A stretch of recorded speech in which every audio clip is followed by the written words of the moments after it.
আসসালামু আলাইকুম, middle review সবাইকে স্বাগত। বাংলাদেশি ব্র্যান্ড এখন কি সত্যি লেভেল আপ করছে? 120 hertz display, Sony IMAX camera sensor, 6000 mAh battery, 8 GB RAM, dual speaker, সব মিলিয়ে আজকে যে ফোনটা নিয়ে কথা বলতেছি সেটা হলো ওয়ালটন নেক্সজি N28 প্রো।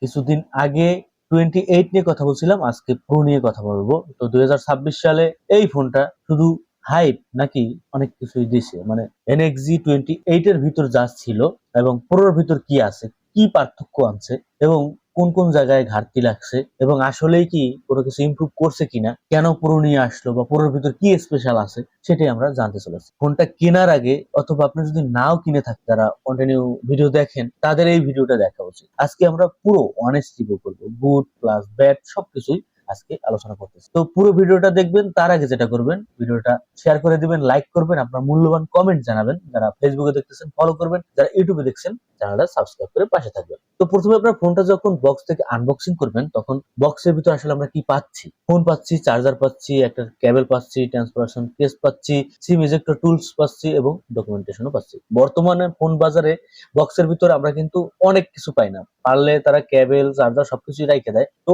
ওয়ালটন এই জায়গায় খুব ভালো করছে, মোটামুটি সবকিছু আমাদেরকে দিচ্ছে। কি হবে সামনে সেটা দেখতে যাচ্ছি, তার আগে বক্স হিসেবে আমরা আসলে স্যাটিসফাই। তো চলেন এবার আমরা ফোনটা কোথায় পাবো, ভেরিয়েন্ট একটু আলোচনা করি। ফোনটা আপনারা অফিসিয়াল মার্কেটে পাবেন প্রায় 22,500 অথবা 23,000 টাকার ভিতরে ফোনটা আপনারা পাবেন। 8 জিবি র্যাম, 128 জিবি স্টোরেজ, আপাতত এই ভেরিয়েন্টই আপনারা পাবেন। পরবর্তীতে হয়তো বা ভেরিয়েন্ট আবার চেঞ্জ হতে পারে, তখন আবার জানানো হবে। তো চলেন এবার আমরা ডিজাইনটা নিয়ে যদি কথাবার্তা বলি, ডিজাইনটা অনেস্টলি আমার কাছে অনেক ক্লিন এবং খুব ভালো লাগে। যেহেতু পাঁচ হোল ডিসপ্লে, এটা নিয়ে একটু পরে কথা বলতেছি। বডি স্লিম, বিলটা যদিও প্লাস্টিকের তবে প্রিমিয়াম এবং অনেক সুন্দর লাগে। বিশেষ করে এই কালারটা আমার কাছে জোস লাগে এবং এই কালারের প্রতি এখন বর্তমান ফোনগুলো একটু বেশি ঝুঁকতেছে। যখন থেকে আসলে আইফোন 17 প্রো আসছে তারপর থেকে এই কালারটা আমরা একটু বেশি দেখতে পাচ্ছি। তো চলেন আমরা সামনের দিকে আগাই। আপনারা মোটামুটি দুটো কালারেই পাবেন ফোনটা, গ্রিন এবং অরেঞ্জ কালারে। ফোনটার ওয়েটটা 190 গ্রামের কাছাকাছি হওয়ায় কমফোর্টেবল লাগবে, কারণ এই ওজন এখন বর্তমানে কিছুই না। যেহেতু 6000 এমএএইচ ব্যাটারি পাচ্ছেন, আর একটা ইন্টারেস্টিং বিষয় হচ্ছে IP64 পাচ্ছেন, যেটা স্পেল ডাস্ট রেজিস্ট্যান্স, মানে ধুলোবালি, ডাস্ট এবং পানির ছিটেফোঁটা থেকে কিন্তু ফোনটাকে রক্ষা করবে। বাজেট হিসেবে বিল্ড কোয়ালিটি আমার কাছে ইমপ্রেসিভ। তাছাড়া ফোনের আশেপাশে যদি আরো একটু নজর দেই, ফোনটায় আপনারা অ্যান্ড্রয়েড 16 পেয়ে যাচ্ছেন, যেটা বলবো ভালো। তাছাড়া আইআর ব্লাস্টার আছে, এফএম রেডিও আছে, সাইডে আপনার ফিঙ্গারপ্রিন্ট সেন্সরটা যেটা মোটামুটি ফাস্ট কাজ করে। ফেজ আনলক আছে, 3.5 হেডফোন জ্যাক, যেটা আমরা আস্তে আস্তে বিলুপ্তির দিকে দেখতে পাচ্ছি, কারণ অনেক ফোনে আমরা এই হেডফোনটা মিস করি। তো এখানে দেওয়ার চেষ্টা করছে, তো বেশ ভালো। সবচাইতে আরো মজার বিষয় হচ্ছে আপনারা এখানে ডুয়েল স্পিকার পাচ্ছেন, যেটা সাউন্ড অনেক ভালো। তো চলেন এবার ফোনের সামনের দিকটা নিয়ে একটু কথাবার্তা বলি। মানে ডিসপ্লেতে যদি আসি, 6.7 ইঞ্চি আইপিএস ইনসেল ডিসপ্লে। তো এইরকম একটা বাজেট ফোনে আমরা যদি অ্যামোলেড না পাই, সেই জায়গা আসলে হতাশ করে। যদিও এখানে 5 হোল ডিসপ্লে দিছে, তো এই জায়গা ভালো। এইচডি প্লাস রেজুলেশন, এখানে ফুল এইচডি আশা করাই যাইতো।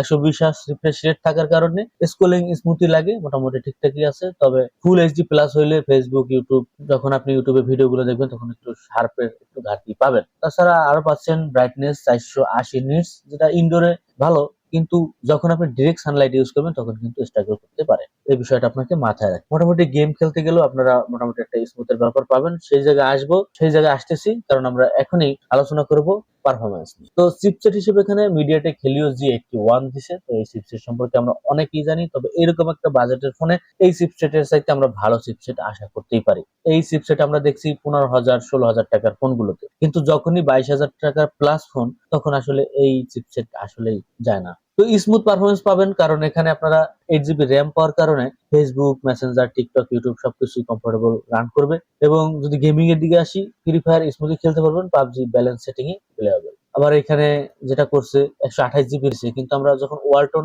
এনএক্সজি নর্মাল যেটা দেখছিলাম, যেটা পুরোনা, সেখানে কিন্তু 256 জিবি স্টোরেজ দেখছি, কিন্তু সেটার দামও কিন্তু 17,000 টাকার কাছাকাছি। তো আমি বুঝলাম না, প্রায় ফোনটা 5 থেকে 5,500 টাকা বেশি ফোন, এখানে আমরা স্টোরেজও কম পাচ্ছি এবং র্যাম ঠিক আছে। তো আসলে কি করছে আমরা দেখি আসলে। তো হেভি ইউজারদের জন্য আসলে কিছু বিষয় আছে, এগুলো আপনাকে মেনে চলতে হবে। বাজেট অনুযায়ী পারফরমেন্স আমি বলবো যে এখন যেহেতু স্টোরেজের দাম বাড়ছে, এখন মেনে নিতে হচ্ছে, কিন্তু আসলে এই দামে আসলে এই ফোনটা অ্যাকসেপ্টেবল না। কারণ আমরা 15-16 হাজার টাকার ফোনে যে সব জিনিস দেখতে পাই, এখানে 22 হাজার টাকা প্লাস ফোনে এটা দেখতে পাচ্ছি। এটা আসলেই হতাশাজনক। তো চলেন এবার আমরা ক্যামেরা নিয়ে যদি কথাবার্তা বলি। ক্যামেরা এখানে আপনারা রেয়ারে পাচ্ছেন 50 মেগাপিক্সেল সোনি IMX855 সেন্সর, যেটা বাজেট ফোনে সোনি সেন্সর ভালো। ক্যামেরা পারফরমেন্স যদি আসি, শার্প ডিটেলস মোটামুটি ডে লাইটে কন্ডিশনে ন্যাচারাল লুক দেয়, এবং ডিটেলস অতটা ভালো পাবেন না, মোটামুটি আসলে চালানোর মতো। Portrait mode, background blur decent. Night মুডে যদি আসি, এভারেজ লাইটিং এ ইউজেবল রেজাল্ট পাওয়া যায়। মোটামুটি নাইট মুডে যদি একটু লাইটিং ভালো দিতে পারেন তাহলে। সেলফিতে 8 মেগাপিক্সেল ক্যামেরা, এখানে 8 মেগা আসলেই যায় না। সোশ্যাল মিডিয়া এই টাইপের ফটো পাবেন, তবে অতটা ভালো প্রত্যাশা করা যাবে না। রিলস টুকটাক মানে ইউজ করা যাবে, ভিডিও কল ঠিকঠাক অতটা ভালো না। কারণ আমরা বিগত 6 মাস আগে এই দামের ফোনগুলোতে যেমন ক্যামেরা দেখছি, অতটা ভালো আমি বলবো না। ভিডিও রেকর্ড করতে পারবেন 1440p-তে, যেটা ভালো মোটামুটি আমি বলবো। তবে 4K দিলে ভালো হতো। 30 FPS পাচ্ছেন, যেটা বলবো এখানে 60 FPS দিলে আরো ভালো হতো। তো ক্যামেরা হিসেবে আমাকে তেমন স্যাটিসফাই করতে পারেনি আমার কাছে ব্যক্তিগতভাবে। আপনাদের কাছে কি মনে হয় কমেন্টে জানাবেন। তো চলেন এবার আমরা ব্যাটারি নিয়ে যদি কথাবার্তা বলি। ব্যাটারি হিসেবে এখানে 6000 mAh ব্যাটারি দিছে, যেটা বলবো ভালো। নর্মাল ইউজের জন্য ইজিলি আপনারা 1.5 দিনের একটা ব্যাকআপ পাবেন। যারা হেভি ইউজার আছেন তারা ফুল ডে একটা ব্যাকআপ পাবেন টেনশন ফ্রিতেই। চার্জিং হিসেবে এখানে আমাকে হতাশ করছে। 18 ওয়াটের চার্জ দিছে, বলতেছে এটা নাকি ফাস্ট চার্জ, কিন্তু 6000 mAh ব্যাটারি কি 18 ওয়াট দিয়ে চার্জ দিলে আসলে এটা আমি ফাস্ট চার্জ বলবো না।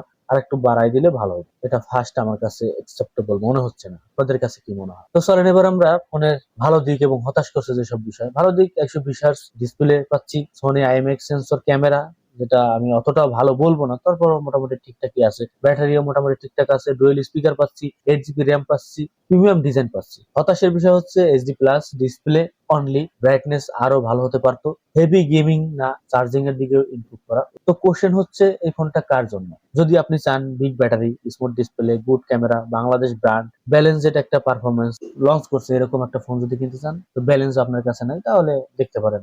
স্টাইলিশ ব্যালেন্স ফোন চান, তাদের জন্য এটা দেখতে পারেন। তো আপনার অপশন কি? ওয়ালটনের এই ফোনটা আপনাকে কতটুকু দিতে পারবে, আপনি অবশ্যই কমেন্টে জানাবেন। আপনার কাছে কোন জায়গা মনে হয় যে এই ফোনটা ঘাটতি করছে, এবং নেক্সট N28 Pro এর ভিতর আসলে কি কি পার্থক্য খুঁজে পাইছেন, একটু মিলিয়ে কমেন্টে জানাবেন। যারা ফেসবুকে দেখতেছেন ফলো করবেন, যারা ইউটিউবে দেখতেছেন সাবস্ক্রাইব করতে ভুলবেন না। আজকে পর্যন্তই। আসসালামু আলাইকুম।